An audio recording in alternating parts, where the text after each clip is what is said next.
नाज़रीन, इस वक्त पाकिस्तान तहरीक इंसाफ जो है वो अपना पूरा जोर लगा रही है और अपोजिशन जोर लगा रही है 8 फरवरी को लेकर कि 8 फरवरी को हम बहुत बड़ी कार्रवाई करने जा रहे हैं, पूरा मुल्क बंद कर देंगे। ये कॉल है अपोजिशन की, अपोजिशन ने कॉल दी हुई है कि 8 फरवरी को पूरा मुल्क बंद करना है, लेकिन कैसे बंद करना है इसके बारे में मैं आपको सीरियसली बता रहा हूं, इन्हें कुछ नहीं पता। 8 फरवरी को बस इन्होंने पाकिस्तान से गुजारिश कर दी, पाकिस्तानियों से, ये मुल्क बंद करना है। ना ये ट्रेडर यूनियन से मिले, ना ये वकला तंजीमों से मिले, ना ये दूसरी तंजीमों से मिले, ना ये लेबर यूनियन से मिले, ना ये ताजरों के रहनुमाओं से मिले, ना ये चैम्बर ऑफ कॉमर्स को लोगों को मिलेंगे, उनको कायल करेंगे, उनको बताएंगे, फिर होती है हड़ताल कि भाई ये रीज़न है, इस वजह से आपने हड़ताल करनी है।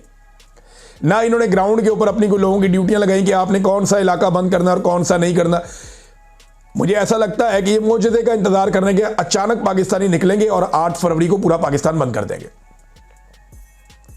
हर मरतबा पाकिस्तान तहरीक इंसाफ की जो लीडरशिप है, इमरान खान साहब तो जेल में है ना, उनके पास तो प्लान होता था, वो बताते भी थे। ये हर दफ़ा कहते हैं हम अपना सरप्राइज तैयार कर रहे हैं, हम नहीं बताएंगे। पिछले साल 8 फरवरी को भी एक सरप्राइज था, बताया नहीं, हुआ भी नहीं। फिर इन्होंने कहा जी 26 नवंबर को हम एक सरप्राइज देंगे, बताया भी नहीं, हुआ भी नहीं। फिर जनाब इन्होंने कहा 5 अगस्त को इमरान खान साहब को जिस दिन पकड़ा गया था उस दिन एक सरप्राइज देंगे, बताया भी नहीं, हुआ भी नहीं। अब ये कह रहे हैं कि 8 फरवरी को हम जो करने जा रहे हैं हम पहले नहीं बता सकते क्योंकि एक बड़ा सरप्राइज है जो दिया जाएगा, इस किस्म की बातें हो रही हैं।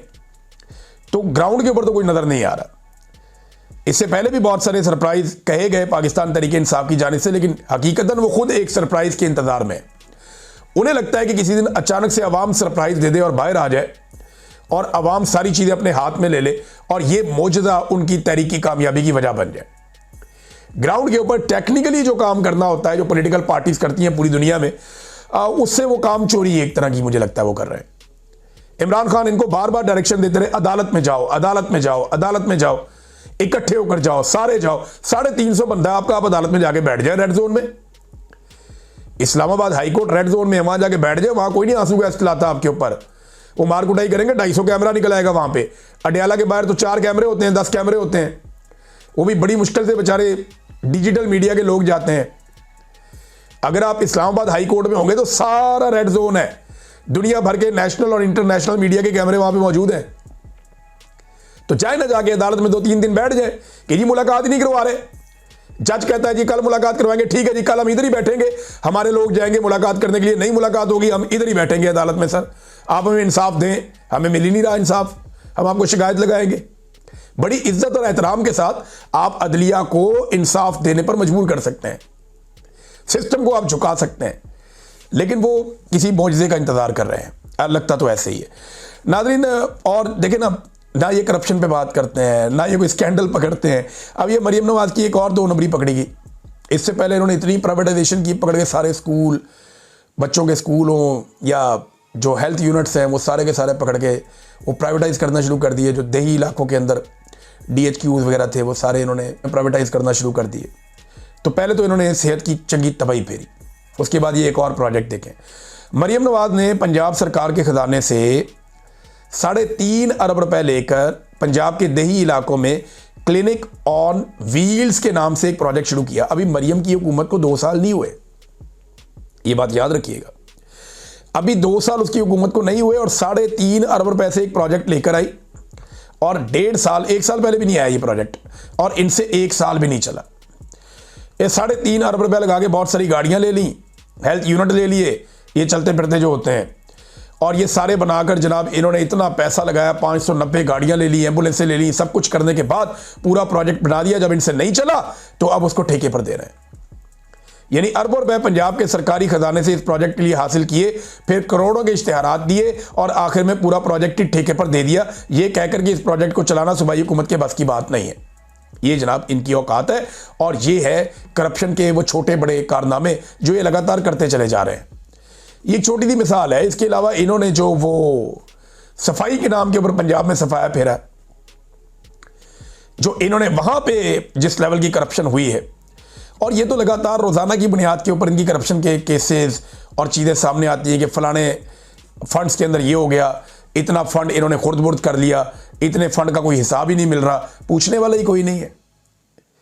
भाई उन्हें तो ये निज़ाम इतना उनके कदमों में गिरा हुआ है शरीफ खानदान के कि उन्हें तो एयरफोर्स का तैयारा मिलता है बच्चों के शादियों के कार्ड बांटने के लिए, तो इनसे कौन सवाल करेगा? इस वक्त तो कोई नहीं कर सकता, लेकिन तारीख में सारे सवाल लिखे गए।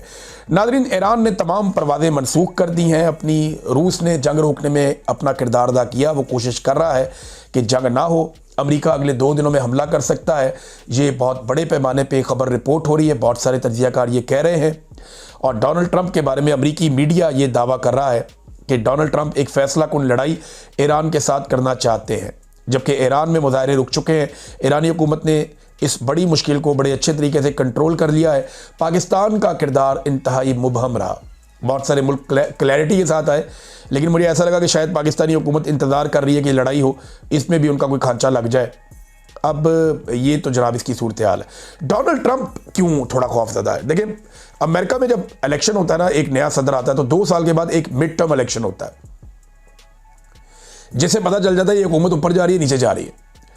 और अगर एक हुकूमत कोई गलत पॉलिसीज बना रही है तो वो मिड टर्म इलेक्शन में ये होता है कि नई सीटें आने से फॉर्मेशन चेंज हो जाती है और उस सदर के पास बहुत सारे इख्तियारात कम हो जाते हैं। अब डोनाल्ड ट्रंप को वो वाला खतरा लगना शुरू हो गया है और उसने बातचीत करते हुए डोनाल्ड ट्रंप ने कहा कि इलेक्शन होने नहीं चाहिए मिड टर्म के। यानी इनको नजर आ रहा है कि अब इनको शिकस्त हो सकती है मिड टर्म इलेक्शंस में। ऐसा नहीं है कि बहुत जल्दी आ रहे हैं, लेकिन इसी साल के एंड में मिड टर्म इलेक्शंस हो जाएंगे। ये जब मिड टर्म इलेक्शंस हैं, इनमें डोनाल्ड ट्रंप बहुत मुमकिन है कि हाउस ऑफ रिप्रेजेंटेटिव्स में और सेनेट में, दोनों जगह पे, जैसे हमारी सेनेट है और कौमी असम्बली है, वो दोनों जगह पे अपनी अक्सरियत बरकरार ना रख पाए। और अगर ऐसा हुआ तो डोनाल्ड ट्रंप ने पहले ही कहा है कि मुझे फिर इम्पीच किया जाएगा, यानी फिर मुझे सदर के ओहदे से हटाने की तैयारी की जाएगी। वो बड़ा पेचीदा अमल है, लेकिन जिसको भी इम्पीच किया जाता है वो सदर फिर वहाँ पे ओहदे पे रुकना खुद भी उसके लिए मुनासिब नहीं होता। उसकी पार्टी का दबाव इतना आ जाता है कि उसको पीछे हटना पड़ जाता है। डोनाल्ड ट्रंप लेकिन मुख्तलिफ आदमी है, देखें वो कैसे रिएक्ट करता है, लेकिन डोनाल्ड ट्रंप के लिए सब अच्छा नहीं है, खतरात तो हैं। अब नाज़रीन, हमास के पास इस वक्त एक लाश बाकी है, जो खुद भी ढूंढ रहे हैं।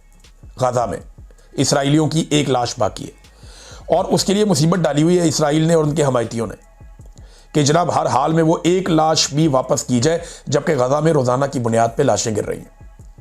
पाकिस्तान ने अभी तक, इस वक्त तक जब मैं आपसे बात कर रहा हूँ, अमेरिका की और मगरबी ममालिक की हर बात मानी है, आंखें बंद करके मानी है, मुकम्मल गुलामी की है। बेहतरीन अंदाज में आसिम मुनीर साहब और शहबाज शरीफ साहब, डोनाल्ड ट्रंप हो या दीगर मगरबी ममालिक हो, उनके साथ बेहतरीन चले, ज़बरदस्त उनके साथ कॉपरेशन किए। लेकिन असल इम्तिहान उनका अब आना है, जब पाकिस्तानी फ़ौज को यह कहा जाएगा कि अपनी अर्जी डाली है आपने, अब जाए जाकर हब्बास को गैर मुसल्ला करें, तो इनका पहला बड़ा इम्तिहान शुरू होगा। और भी बहुत सारे इम्तिहान हैं जिनका इनको सामना करना पड़ेगा, कभी के दिन लंबे, कभी की रातें। अब तक के लिए इतने, अपना ख्याल रखिएगा, अपने चैनल का भी। अल्लाह हाफ़िज़।